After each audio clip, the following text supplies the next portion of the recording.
Right. Hello, everyone. So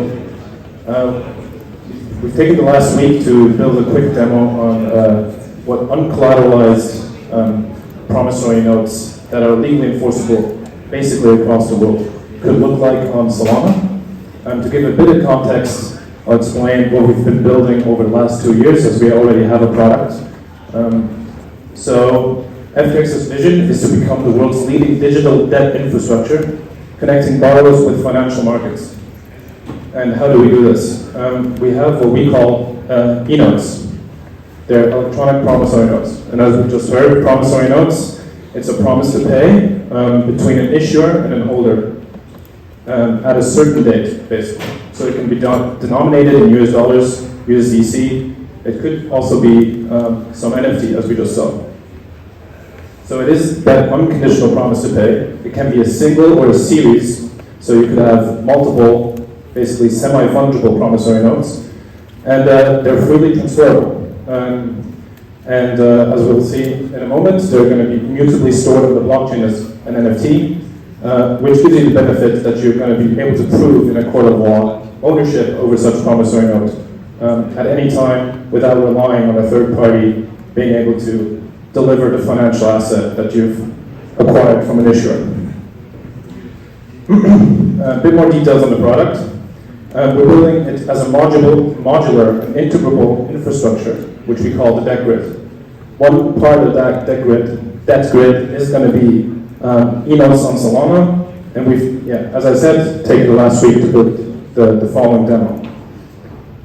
So core to this product is a composable issuance and transaction engine, where basically you can configure many aspects to your promissory note. You can have different terms, you can have a different legal basis. It could be Singapore, it could be Delaware law, or you can also choose which DLT you want to choose. We're going to be running a private one and also a public one we're going to be demoing. And also possibly you can put it in a central security depository. So basically allowing institutional investors to also hold promissory notes. But that's on the side. We're going to focus on the Solana aspect today.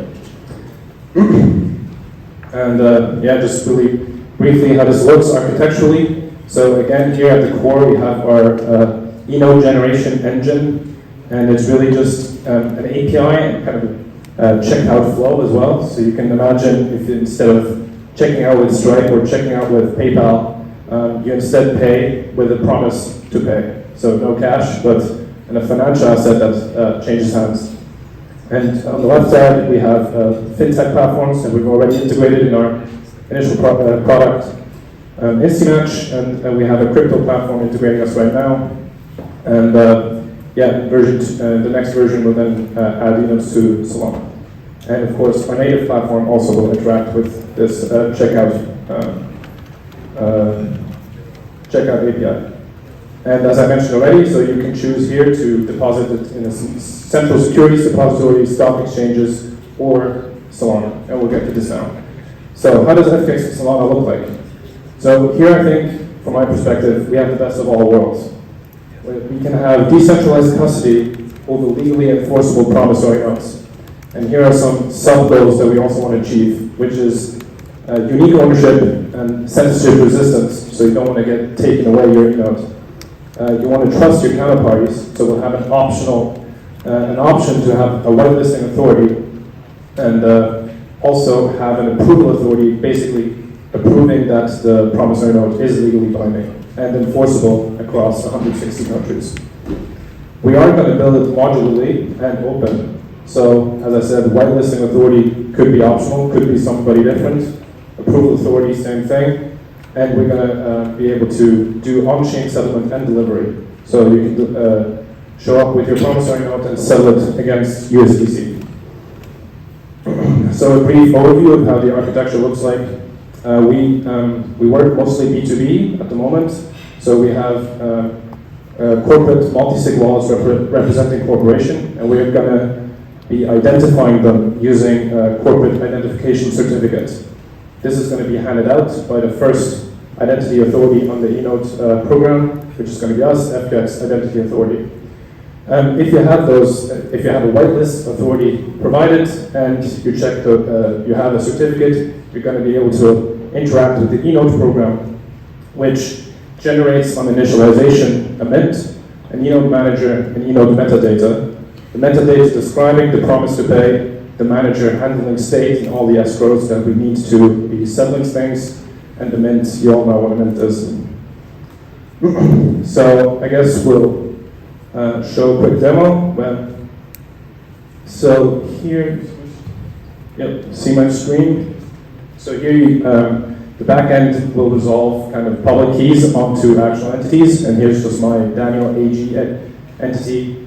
And for demo purposes, I'll choose myself, which doesn't really make a lot of sense, but yeah, we'll make it easier.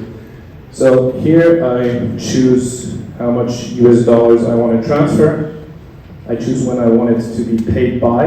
If I don't pay it by then, I will counterparty will be able to legally enforce this in court against me. So I submit this, and find my password.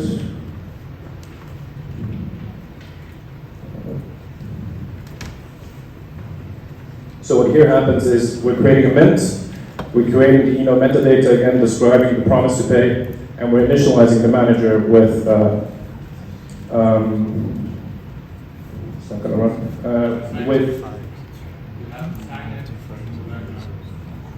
oh, great, thank you.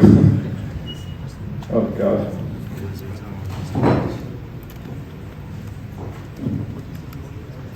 Yeah, it's better to actually run this service as well, that would help. Let's try this again. So,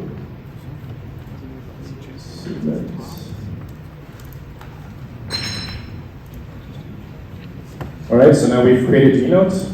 This is now consisting out of this promise to pay. This says Daniel AG, the issuer, owes the holder 200 USDC. Currently, there's no units minted though.